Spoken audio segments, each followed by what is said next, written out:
Mega times news బులెటిన్ల ముందుగా headlines. Janagama వ్యవసాయ మార్కెట్లో ధర్నా, పోలీసుల అరెస్ట్. ఆంధ్రప్రదేశ్లో జరుగుతున్న అరాచకాలపై చేతువేళ్లు నరుక్కొని నిరసన.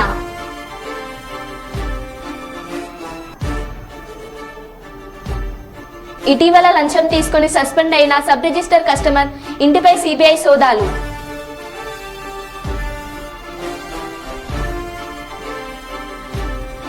కాంగ్రెస్ పార్టీకి మరియు పిసిసి జనరల్ సెక్రటరీ పదవికి రాజీనామా చేసిన లక్ష్మీనారాయణ రెడ్డి.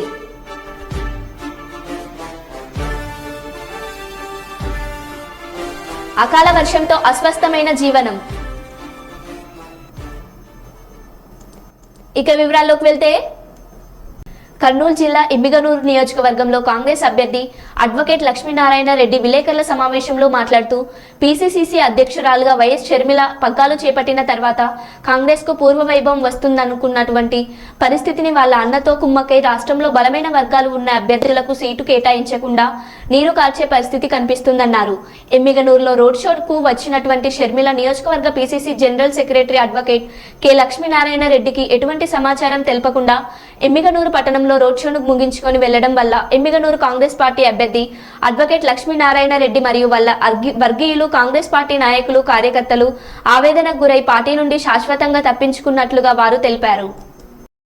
ఇంకా మేము వెయిట్ చేసే అవసరం కూడా లేదు. ఎందుకంటే ఆల్రెడీ ఎప్పుడైతే షర్మిల గారి మీటింగ్ ఉందో మనల్ని పిలవలేదు, మన యొక్క ప్రమేయం లేకుండా వాళ్ళు చేసుకున్నప్పుడు మనకి అక్కడే అవమానం జరిగిపోయింది. ఒక పిసిసి జనరల్ సెక్రటరీగా ఉండి నాకు తెలియకుండా ప్రోగ్రామ్ చేసుకోబోయినారంటే అక్కడికే మనకి అవమానం జరిగిపోయింది. అప్పటికే మీరు బలమైన నాయకుడు అని చెప్పేసి మేము ఇక్కడ నీరు కార్చడం జరిగిందా షర్మిల గారు? కరెక్ట్. ఇక్కడ బలమైన నాయకుడు. అదేవిధంగా కొంతవరకు వాళ్ళు కూడా సర్వే చేశారు. సర్వే ప్రకారం కూడా కొంత బలమైన నాయకుడు అనేది తెలియనందువల్లే ఇక్కడ మనల్ని పక్కన పెట్టేశారు. అది ఎందువల్ల పెట్టినారనేది ఆమెకు తెలియదు. వాళ్ళకేం తెలుస్తుంది కింద మనం పడే బాధలు? ఏదో పైన కూర్చొని ప్రసంగాలు ఇస్తున్నారు కానీ కింద కార్యకర్తలను కాపాడే వాళ్ళు ఒక్కరు లేరండి. ఈ ఎలక్షన్లో న్యూట్రల్గానే ఉంటారు. ఈ ఎలక్షన్లో న్యూట్రల్గానే ఉండాలని అనుకుంటున్నాం. కానీ మాకైతే రాజకీయ ఒత్తిళ్లు చాలా ఉన్నాయి. అటువైపు అయితేనేమి ఇటువైపు అయితేనేమి రెండు పార్టీలు, లోకల్ పార్టీల నుంచి. కానీ ప్రస్తుతానికైతే మేమేం నిర్ణయం చేయలేదు, చెప్పమని కూడా చెప్పినాం. సార్, ఇప్పుడు మీ వెనకలో ఉన్న నాయకులు కానీ కార్యకర్తలు కానీ వాళ్ళకి ఏం చెప్తారు?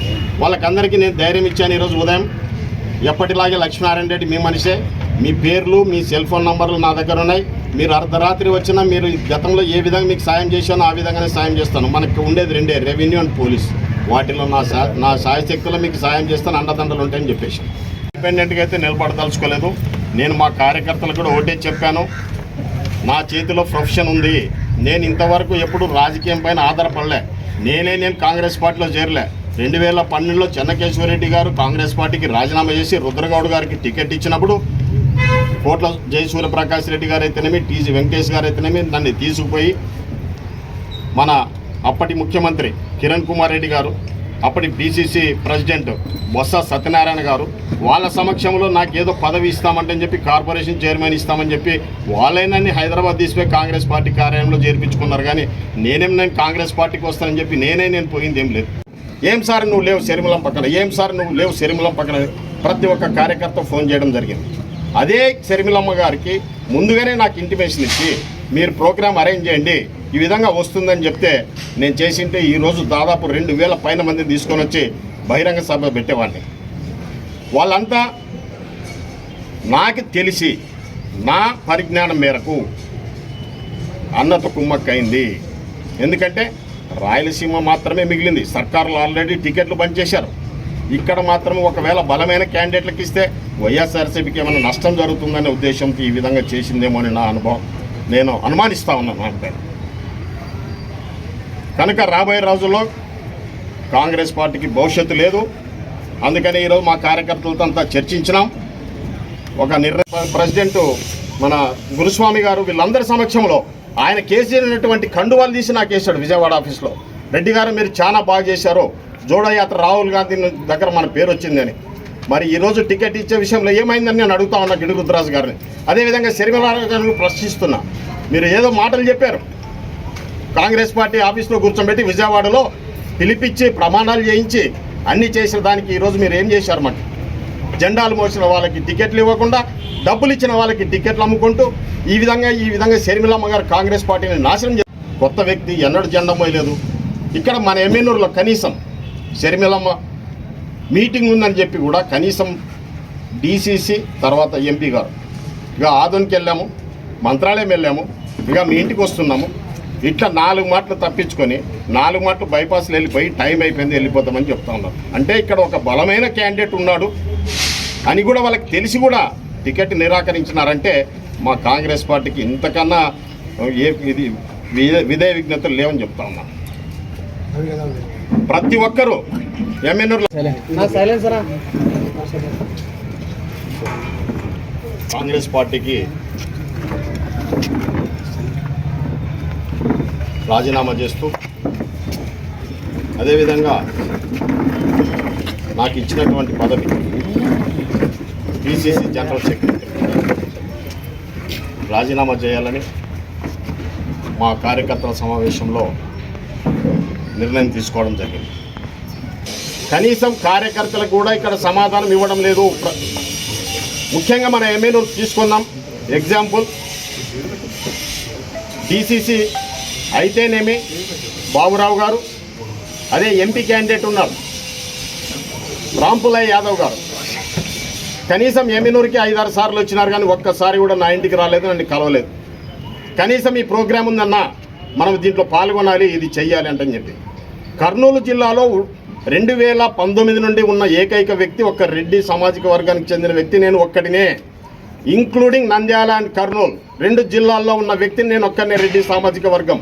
అప్పటికే నన్ను బయటికి దొబ్బాలని ప్రయత్నం చేశారు, కానీ నేను మొండి పట్టుదలతో అదే విధంగా కాంగ్రెస్ పార్టీలో ఉన్నాను.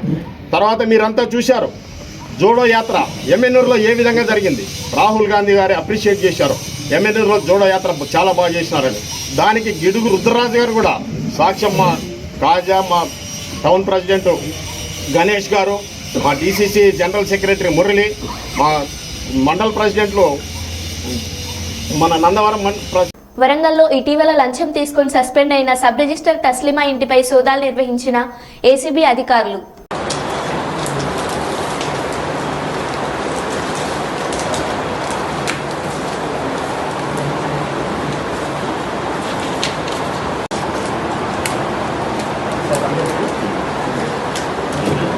శ్రీశైలం మండలం సుండిపెంట హెలిప్యాడ్ గ్రౌండ్కు చేరుకున్న తెలుగుదేశం పార్టీ అధినేత మాజీ సీఎం నారా చంద్రబాబు నాయుడు. హెలిప్యాడ్ వద్ద అధినేత నారా చంద్రబాబు నాయుడుకు ఘన స్వాగతం పలికిన తెలుగుదేశం నంద్యాల మరియు కర్నూలు జిల్లా నాయకులు, అభిమానులు. హెలిప్యాడ్ వద్ద నుంచి ఏర్పాటు చేసిన ప్రత్యేక కాన్వాయ్లో శ్రీశైలం చేరుకున్న నారా చంద్రబాబు నాయుడు శ్రీశైలం వెళ్లే దారిలో ముందుగా సాక్షిగా గణపతి స్వామివారిని, శ్రీశైలంలోని బయలు వీరభద్ర స్వామివారిని దర్శించిన అనంతరం శ్రీ బ్రహ్మరాంబ మల్లికార్జున స్వామివారిని దర్శించుకున్నారు.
మీ దగ్గరికి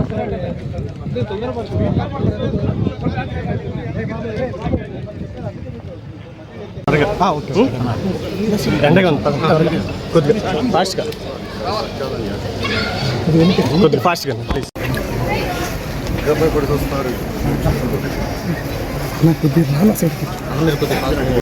చంద్రాన కొద్దిగా ఒక్క నిమిషం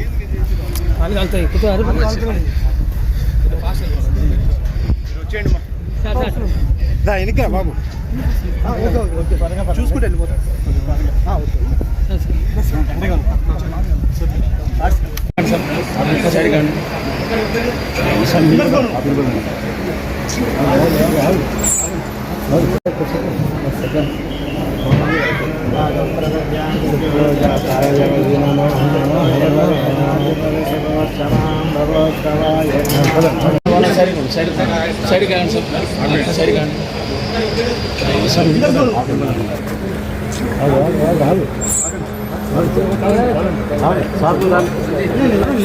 వరంగల్ పార్లమెంట్ నియోజకవర్గం స్థానానికి స్వతంత్ర అభ్యర్థిగా మంద నరేష్ రిటైనింగ్ అధికారి జిల్లా కలెక్టర్ ప్రవీణకు ఒక సెట్ నామినేషన్ పత్రాలు అందజేశారు.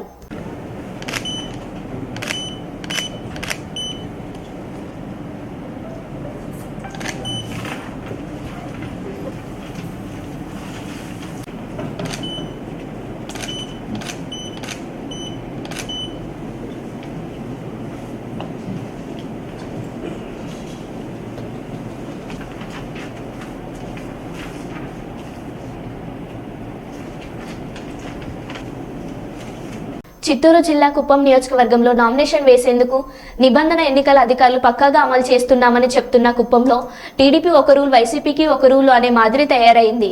100 మీటర్ల పరిధిలోకి ఎటువంటి వాహనాలు ఆర్ఓ కార్యాలయం వద్దకు వెళ్లకూడదు.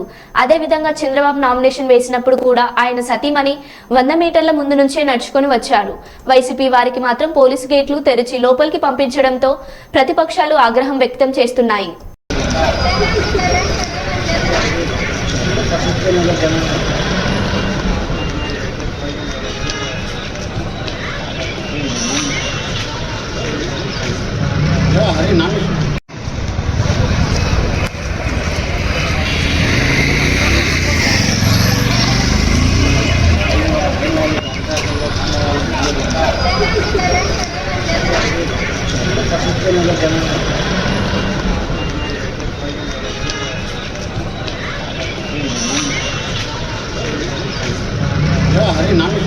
శ్రీశైలం మండలం సున్నిపెంట హెలిప్యాడ్ గ్రౌండ్ కు చేరుకున్న తెలుగుదేశం పార్టీ అధినేత మాజీ సీఎం నారా చంద్రబాబు నాయుడు. హెలిప్యాడ్ వద్ద అధినేత నారా చంద్రబాబు నాయుడుకు ఘన స్వాగతం పలికిన తెలుగుదేశం నంద్యాల మరియు కర్నూలు జిల్లా నాయకులు, అభిమానులు. హెలిప్యాడ్ వద్ద నుంచి ఏర్పాటు చేసిన ప్రత్యేక కాన్వాయ్లో శ్రీశైలం చేరుకున్న నారా చంద్రబాబు నాయుడు శ్రీశైలం వెళ్లే దారిలో ముందుగా సాక్షిగా గణపతి స్వామి వారిని, శ్రీశైలంలోని బయలు వీరభద్ర స్వామి వారిని దర్శించిన అనంతరం శ్రీ భ్రమరాంబ మల్లికార్జున స్వామి వారిని దర్శించుకున్నారు.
మీ దగ్గరికి వస్తారు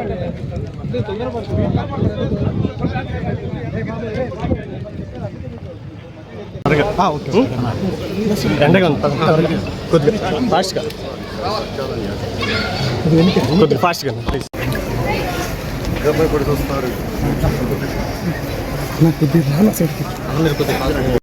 చంద్రాన కొద్దిగా కాందరాలు వెళ్తున్నాయి. ఒక్క నిమిషం కాలు కాలుతాయి.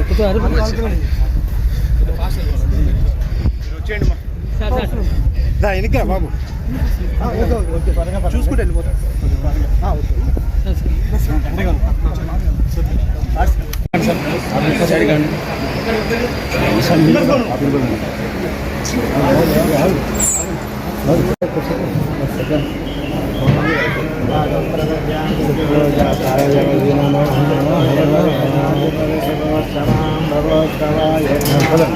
సైడ్ కానీ సైడ్ కానీ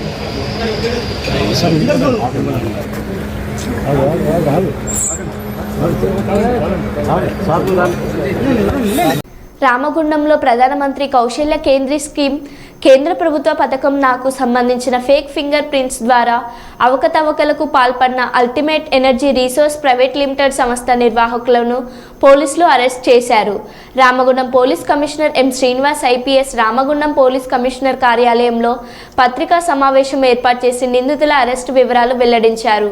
ఈ సందర్భంగా శ్రీనివాస్ మాట్లాడుతూ నిందితులు హైదరాబాద్ నుంచి మల్లికార్జున్, నర్సంపేట నుంచి సలీం జఫార్, వెంకటేష్ మరియు మంచిర్యాల నుండి దేవేందర్లను అరెస్టు చేశామని తెలిపారు.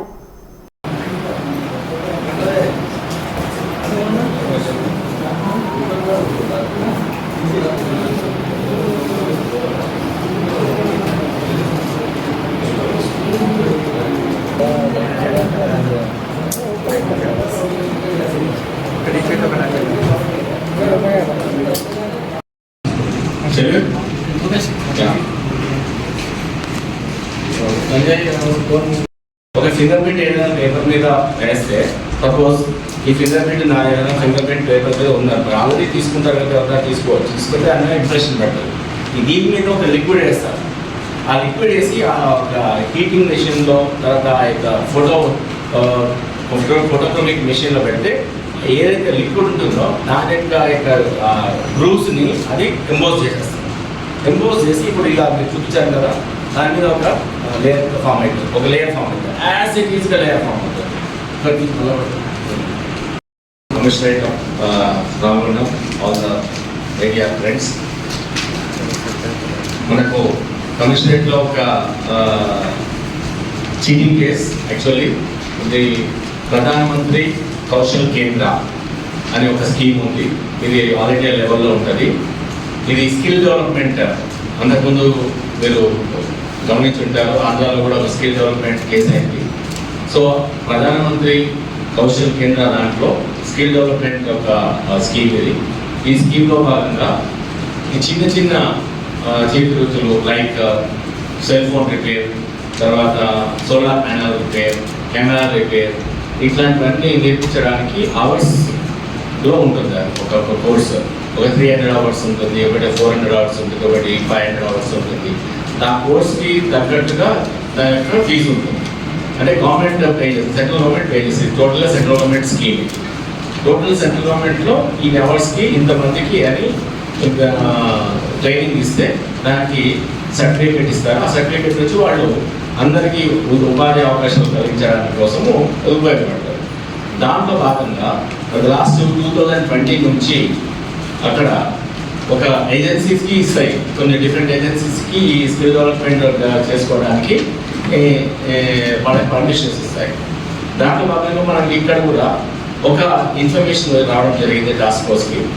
సో నాకు ఇన్ఫర్మేషన్ వచ్చి దాన్ని ప్రాసెస్ చేసి తర్వాత మా డీసీపీ గారికి, తర్వాత మా task force CI and Mancherial CI చెప్పిన తర్వాత కొద్దిగా దాన్ని వర్కౌట్ చేసిన తర్వాత ఇక్కడ మంచిర్యాలలో కూడా ఒక కేంద్రం, ప్రధానమంత్రి కౌశల్ కేంద్రం జరుగుతుంది. దాంట్లో నిజానికైతే 360 మంది ఇక్కడ స్కిల్ డెవలప్మెంట్ పొందారు, వాళ్ళకి అక్కడ కాంట్రాక్ట్ ఇచ్చారు. కానీ 320 మందికి గాను ఓన్లీ 50 మందే దాంట్లో అటెండెన్స్ అవుతున్నదని చెప్పి తెలిసింది. Then we made deploy operation. డెకా ఆపరేషన్ చేసినప్పుడు దాంట్లో ఆ కేంద్రం అనేది నిజానికి అయితే నడవట్లేదు, ఒక 50 మంది వస్తూ పోతూ ఉన్నారంటే.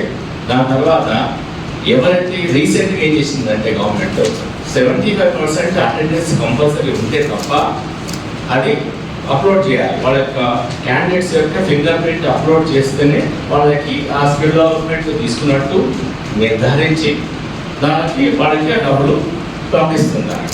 సో దాన్ని ఇక్కడ స్టూడెంట్స్ లేకపోయినా కానీ వాళ్ళ యొక్క ఫింగర్ ప్రింట్స్ని కొత్తగా తయారు చేసి ఒక మెథడ్లో కొత్తగా తయారు చేసి వీళ్ళే ఆ ఫింగర్ ప్రింట్స్ వేస్తూ ఉన్నారు. అంటే యాజ్ ఇఫ్ వాళ్ళు ఆల్రెడీ అటెండ్ అయ్యారు, స్టూడెంట్స్ వచ్చారు, అటెండ్ అయ్యారు, సర్టిఫికేట్ అది కోర్స్ జరుగుతూ ఉంది అని తీసుకోవడానికి వీళ్ళే ఫింగర్ ప్రింట్స్ తయారు చేస్తారు. సో ఆ ఫింగర్ ప్రింట్స్ని మనం సీజ్ చేయడం జరిగింది. ఆ ప్రాసెస్ని కూడా మనం వాళ్ళని ఇంట్రోగేట్ చేసి దీంట్లో భాగంగా మొత్తం 4 అరెస్ట్ చేయడం జరిగింది. దాంట్లో ఫస్ట్గా దేవేంద్ర అని ఇక్కడ మంచిర్యాల యొక్క ఇన్ఛార్జ్ అతన్ని పట్టుకోవడం జరిగింది.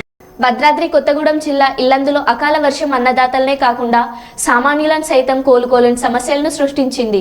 ఇల్లందు మండలం నెహ్రూ నగర్లో ఈదురుగాలుల వర్షం తీవ్రతకు విద్యుత్ స్తంభాలు వాలిపోగా ఒకచోట విద్యుత్ స్తంభం విరిగిపోయి ఇల్లందు మైబాద్ మార్గంలో ప్రధాన రహదారిపై విద్యుత్ తీగలు చెట్లు పడిపోవడంతో కొంతసేపు రాకపోకలు నిలిచిపోయాయి. ఆంజనేయపురం గ్రామ సమీపంలో మొక్కజొన్న పంట నేలవాలింది. మరికొన్ని రోజుల్లో పంట చేతికి వచ్చే సమయంలో అన్నదాతలకు అపార నష్టం మిగిలింది. అలాగే సమీపంలోని కోళ్ల ఫారంలో మీద ఉన్న రేకులు ఎగిరిపోవడంతో ఈదురుగాలులు వర్షాలకు తీవ్రతకు కోళ్లు చనిపోయాయి. తొలిసారి వీచిన తీవ్రమైన ఈదురుగాలులతో పలు గ్రామాల్లో చెట్లు నేలవాలడంతో ప్రజలు అనేక ఇబ్బందులు పడుతున్నారు.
ఇల్లందు మండలం సల్లసదర గ్రామ పంచాయతీ, మా ఊరు ఆంజనేయపురం గ్రామము.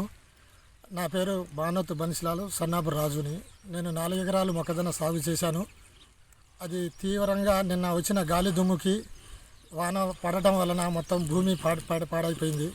దానికి పెట్టుబడి దాదాపుగా 50,000 నేను పెట్టుబడి పెట్టి ఉన్నాను. కనుక మా మీద దయ ఉంచి ప్రభుత్వం మమ్మల్ని ఆదుకోవాలని కోరుకుంటున్నానండి. ఇది ఇల్లందు మండలం నెహ్రూనగర్ గ్రామం. నా పేరు జాటో సురేష్. రాత్రి వచ్చిన గాలి దుమారానికి మా ఇంటి పైకప్పులు, కోళ్ళ ఫారం పైకప్పులు లేచిపోయినాయి సార్. ఈ కోళ్ళు సుమారుగా 100 కోళ్ళు చనిపోయినాయి. ఇంటి పైకప్పులు లేచి ప్రాణాపాయం నుంచి రాత్రి బయటపడ్డాము.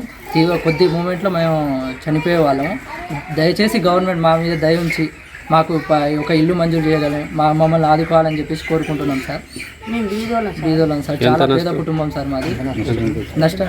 నష్టం వచ్చేసి సుమారుగా 7 నుంచి 8 లక్షలు సుమారు నష్టం వచ్చింది సార్ మాకు. వ్యవసాయ విస్తరణాధికారి చలసముద్రం క్లస్టర్. నిన్న సాయంత్రం అంటే 21వ తారీఖు నిన్న సాయంత్రం 5:30 గాలిదుమ్ముతో స్టార్ట్ అయిన వాన దాదాపు ఒక 3 గంటల వరకు మన క్లస్టర్లో ఆంజనేయపురం, బాలాజతండ, సేవేతండ, రేపెల్లవాడ మరియు నెహ్రూ నగర్లో ఒడ్డుగూడెం గ్రామాలలో విపరీతమైన వర్షం గాలిదుమ్ము వల్ల లేతగున్న మొక్కజొన్న మరియు మన హార్వెస్టింగ్ కంటే కొత్త దశకు వచ్చిన వరి పొలాల్లో గింజ అనేది పడిపోయి వరి పొలాలు కూడా పడిపోవడం జరిగింది. మొక్కజొన్న కూడా లేత దశలో ఉన్నది, చాలా వరకు పడిపోయింది.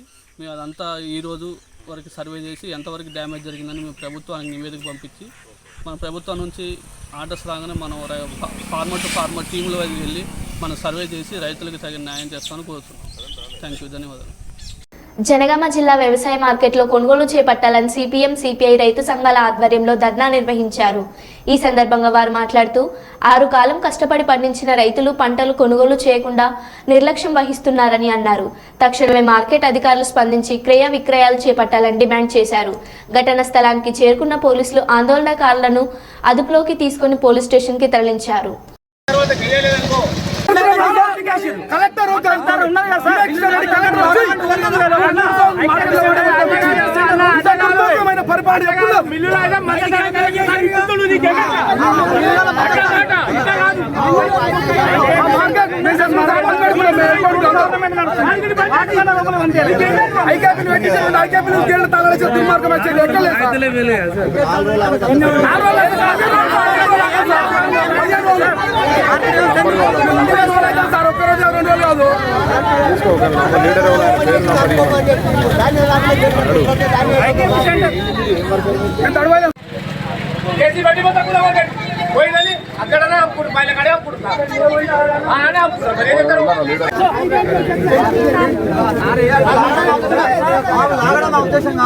లాగడం మా ఉద్దేశం కాదు అక్కడ లాక్కోకండి మీరు లాక్కోకండి మేము కూడా కోరుతున్నాం సార్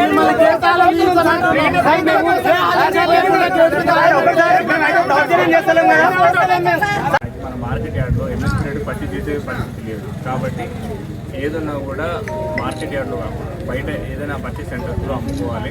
మార్కెట్ యార్డ్లోకి వచ్చిన తర్వాత రైతులు ప్రైవేట్ రేట్కి అమ్ముకునే అవకాశం ఉంది కాబట్టి రైతులు ఆ రకంగా నష్టపోకుండా ఈ నిర్ణయం తీసుకోవడం జరిగింది.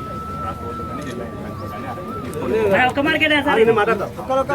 వ్యవసాయ మార్కెట్ ఒక ప్యాడే వస్తుందా ఇంకా వేరే వస్తువు కూడా వస్తుంది చెప్పండి. మేజర్గా ప్యాడ్ ఎక్కడ అమ్ముకుంటారు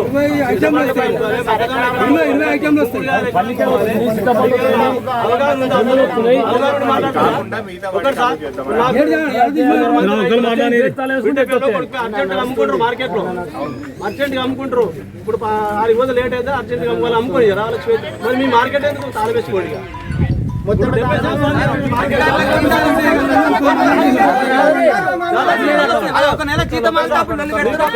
గవర్నమెంట్ మీకు ఈ మార్కెట్ గేట్ తాళమేనా మీకు మౌఖికంగా లెటర్ పూర్వకంగా ఇచ్చిందా లేదు కలెక్టర్ గారు ఇచ్చిరా? ఆ లెటర్ మాకు చూపించండి. లెటర్ ఇవ్వకపోతే ఎట్లా పిలవండి కలెక్టర్ గారిని. ప్రభుత్వం నడుస్తుందా లేకపోతే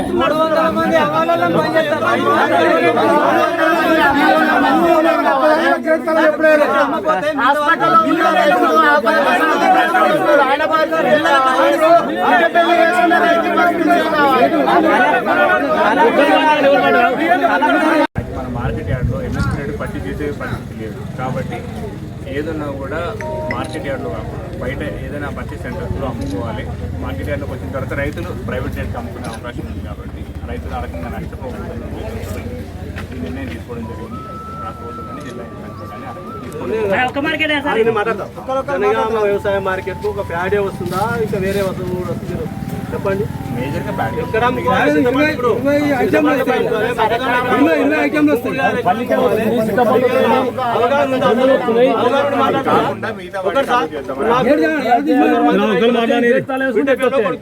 అమ్ముకుంటారు మార్కెట్ లో అర్జెంట్ గా అమ్ముకుంటారు. ఇప్పుడు 6 రోజులు లేట్ అయితే అర్జెంట్ గా అమ్ముకోవాలి అమ్ముకోండి రాలక్ష్మి. మరి మీ మార్కెట్ ఎందుకు తాళవేసుకోండి.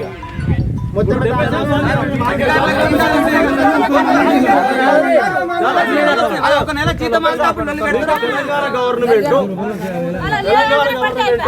మీకు ఈ మార్కెట్ గేట్ తాళమేనా మీకు మౌఖికంగా లెటర్ పూర్వకంగా ఇచ్చిందా లేదు కలెక్టర్ గారు ఇచ్చిరా? ఆ లెటర్ మాకు చూపించండి. లెటర్ ఇవ్వకపోతే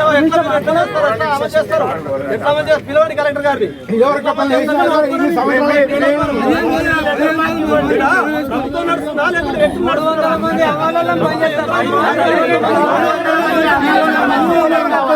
కలెక్టర్